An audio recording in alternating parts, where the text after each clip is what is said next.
Well, Sharon will probably come in and probably a couple of other people anyway. So we'll go ahead and get started. Hello, and welcome to Making Sense of It. I'm Mona Duncan, your moderator, and we are blessed to have with us today Robert Martin, and he is going to be talking on Living a rich and satisfying life. a rich and satisfying life. Yes, and he has given some wonderful uh, clues to us from that you can go back onto the YouTube channel at Solution Principles 238 and look at them and see all this because it's going to be a book soon that he will be sharing with us.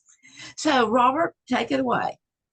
Tell us Okay, about the well, let us go satisfying. ahead and share screens here. And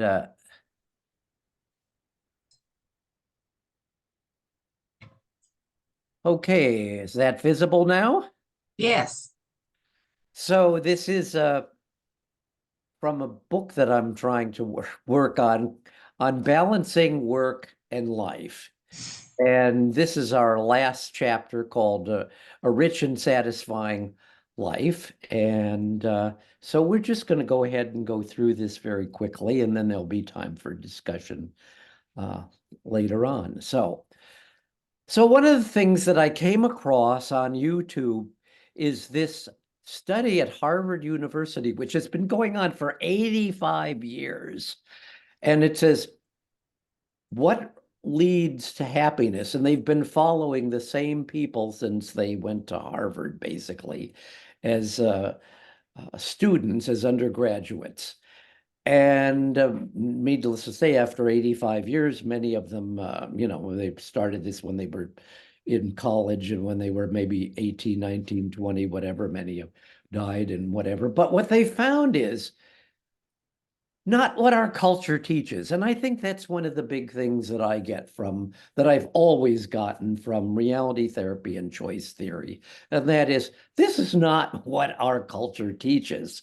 And what came out through this study, I think, is a wonderful affirmation of what we learn in reality therapy and choice theory. And that is that what is most important about our happiness is relationships, and not fame or fortune or power. And okay, I admit it, I'd like to have those things as much as possible, but I think I'm very lucky, I guess, that I don't have any of those things. And but at the same time, I've been very fortunate to work with a couple thousand students over the course of my uh, life as a teacher and working in the public schools and being a professor and all of these kind of things. And one of the things which they found in this 85-year-old study was the person they identified as being the least unhappy uh, graduated and became a high school teacher. And that's where he found satisfaction and good relationships. And, one of my friends who also became president of our university and came to my class of interns, and I asked, okay, well, what's the really most important thing? And he would always say, well, get to know your students and get to know the parents. So what a rich and satisfying life is not. It's not easy. It's not without discipline. It's not without change. And it's not spent in consumption. All the things that we are taught by our society are, oh, this is the good life. It's like, no, that's not the good life. That's not how it works.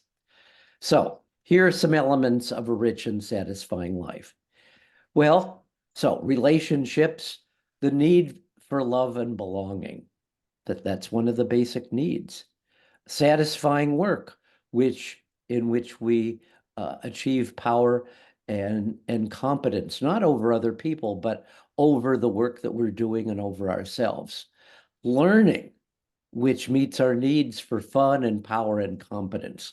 Creativity, which meets our needs for fun and power and freedom. Effective control, which meets our need for personal power. And finally, discipline, which meets our need for freedom and effective control. And I'll explain that in a minute. And you probably already know all this stuff, but maybe it'll be a good reminder. So I need to change something here. When we look at the cycle of learning, it's like these things are not only go in a circle, they can also go across. So what's involved in the cycle of learning is new pictures, which lead to new understanding, or new understanding, which leads to new pictures, new learnings, new skills, new priorities and actions, new experiences. These things all work together. And these are key ideas in reality therapy and choice theory. So one of the things I remember Glasser saying, and I've never found this in any of the books, but it said, we don't have enough pictures to get through our lives, which is why we need to be involved in lifelong learning, so that we're continually getting new pictures of how we can meet our needs. And when we say basic needs, it's like, this doesn't mean like there are other things added on. We might call these not only the basic needs, these are also the higher order needs as well. So what's your picture of what you want to be? When you think of yourself, what kind of images and metaphors come to mind? I think it's so brilliant, this idea of like, focus on mental pictures. What do you picture yourself doing? How can these metaphors help you? In what way can they hinder you? Because it's like, if we don't keep a balance, they can also be a hindrance if we just go after one thing, or if we go after the wrong thing. So, do we imagine ourselves as a leader, a facilitator, a helper, an encourager, a creator, other kinds of things, or something more specific, a baseball player, a counselor, whatever? The specific things are all great, but what I like about these more general images is that you can satisfy these things not just through one thing, but they're an unlimited number of things where we can be a leader or a facilitator or a helper. So one time I was down at a class on learning, and this was already a full professor and all this kind of thing. And it was a school we were staying at that was a private school during the year, and the students lived there. The kitchen was a mess, running around all over. I went to the janitor, got a bunch of stuff, and started cleaning and started throwing stuff out. Other people joined in. Later, one of the visitors, who was a famous physician and leader, who's had a movie made about him. I explained this to him, and because he was talking about leadership, and he said, well, that is leadership. And I was like, well, I didn't think of it as leadership at a time. So pitching in and doing what needs to be done, no matter how gross, humble, whatever it's like, yeah, that's leadership. So where do we get our new pictures, new experiences, learning new ideas, learning new skills? So how about relationships? Well, I think the one thing that comes across in especially romantic movies and TV shows is that relationships are magical, and they are, but they all take work. One of my professors says, well, you can't have a relationship with anybody after 5 days unless you work at it. So we get by giving. one of the things I find it very helpful to remember is the universe owes me nothing. Other people owe me nothing. We get by giving. So when we help others meet their needs for belonging and control over their life tasks, which is the idea of power, and fun and freedom, that builds relationships and also helps them and gives us a satisfying life. But we also need to take care of ourselves. Sometimes we're better at helping others than helping ourselves. I'm a person too, so if I respect others, I also need to respect myself. Well, so we feel free and we are free when we know what we want, and then we're disciplined and we embrace difficulty. We take responsibility, we make choices, we plan, and then we act as much as possible without fear. We just get in there and do it. And if we are afraid, that's okay. We just act anyway. These are things which always come about when I've involved either myself or others in practicing reality therapy and choice theory. Now, we also need to take time for ourselves. We can't just always be giving. We also need to have time to refresh and take care of our own needs, even if it's only 10 minutes at a time. We need to do things that we enjoy, which could be anything. Could be conversation, could be working with plants, something my wife likes to do, reading, walking, writing a novel, whatever. We need to take time for self and do things that we enjoy doing that can also be challenging too. Another thing is separating work from play. I'm much better at work than I am at play. We need to have a place to work and then we're finished, leave, or like for me, if you work at home, close the door and don't work in the same place you like to play in. We go to the coffee. I just got back from Scooter's Coffee. My wife and I go there and we both work on our computer. We have a little bit of coffee first for 10 minutes and visit with each other.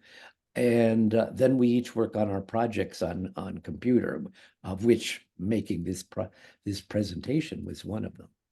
Hmm. So when you learn new things and you do new things, you never know what you're going to need or what you're going to enjoy. And so, yeah, mammals are good at exploring and learning things, especially when they're young. And the big thing between being a kitten and being a human being is when kittens get older, they don't learn as much, whereas human beings, doesn't matter how old you are, keep learning stuff. Also need to take care of ourselves to feel healthy, which mainly consists in two things: moving and breathing. Just taking time out to breathe and relax, but then also moving, however that works out for you, whatever makes sense to you to move. And that'll also, you'll live longer. So how about effective control? Well, again, we come back to the idea from reality therapy of taking responsibility for everything, even if it's not our fault. Or to take responsibility for doing what we can to make things better and make those choices, make plans, carry out the plan, or if it needs to, make the plan. So one of my key things that I learned, I think from my wife is, and I'm not sure where she learned it, is we don't sing because we're happy because we sing. And I'm involved in the Music Man now, and we have 3 practices a week, and we sing. We didn't sing last night because we were blocking and so on, but I'm involved in that, and I found that's a really good thing. The same way, we don't, something from Thich Nhat Hanh, the Buddhist monk, and that is, we don't smile because we're happy. We are happy because we smile. And this is true and for the physiology. Our physiology guides our moods and our feelings. So we need to get into those physiological things that make us feel good. Take a break, take a walk, sing a song, whistle, whatever it is, sing in the shower, listen to music. All of those things that change our physiology also change our mood and affect our brain. Okay, creativity. We mostly don't think of ourselves as creative, but when I use the word creativity, I'm talking about the idea of flow, which is when you involve yourself in activities that use all your attention, you forget about yourself and you forget about what time it is, and you're just having a good time. Whatever it is that you are able to do, it could be cooking or working in the garden, or for me, writing music, and I try to do that every day, or working on these presentations. It's like, it doesn't matter what it is, whatever, could be playing pickleball. You get into the flow of it because you're paying attention in such an intense way. Changing a baby, you have to really pay attention. And I've had my share of doing that.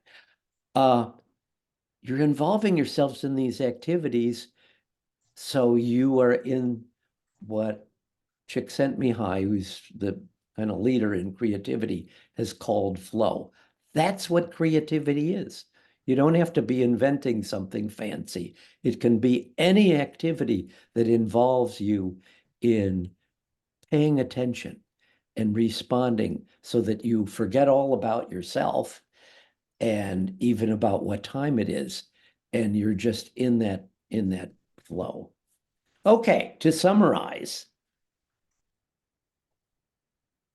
I love these pictures, by the way, which are all from Unsplash, and they're free. So if you're making a presentation, go to Unsplash.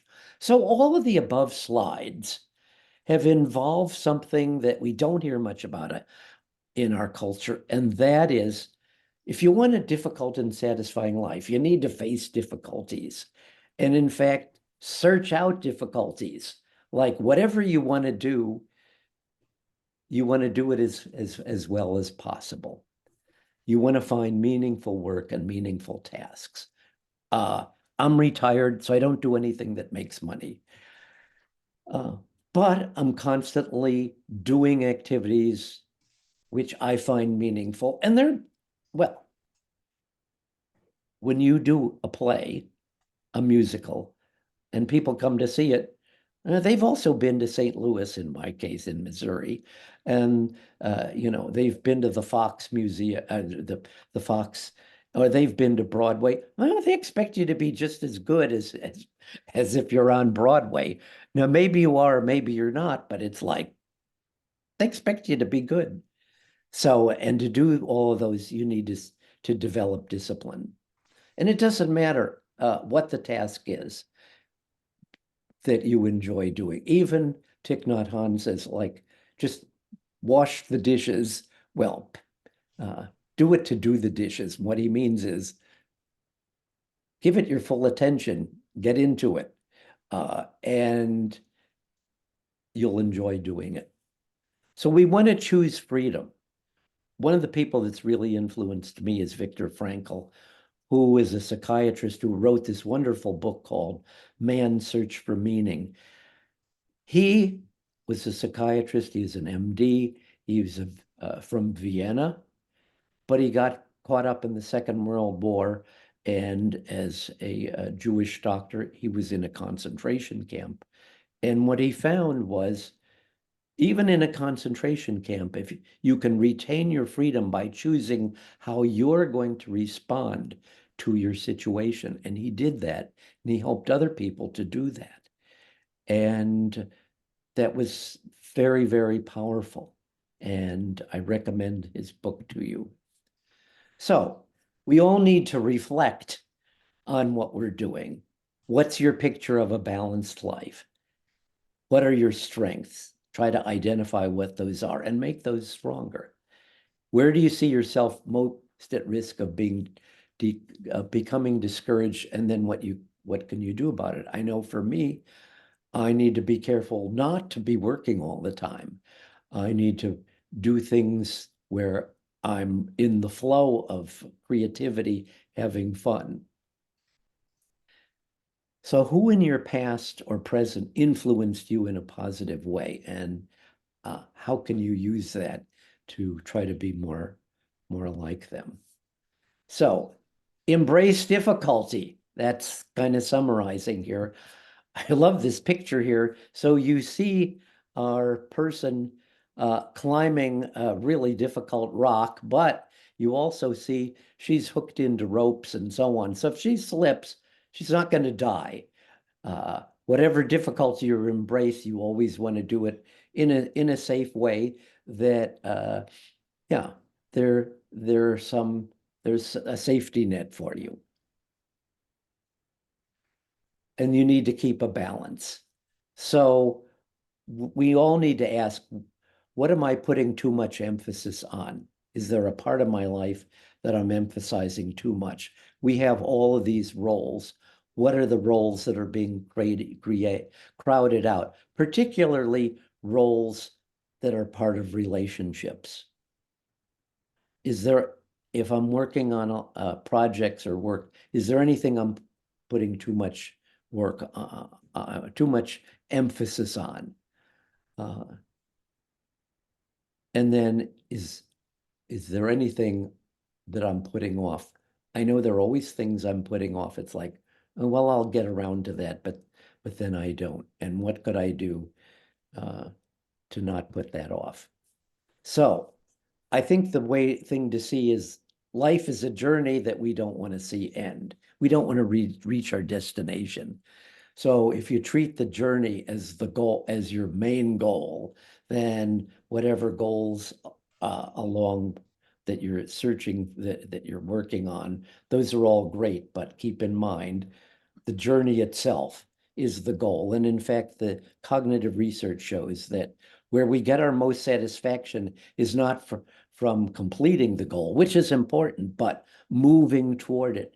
I have a friend who's done more than 600 pieces of music composed. And I said, well, what's your secret? He said, well, when I finish one, I start on another.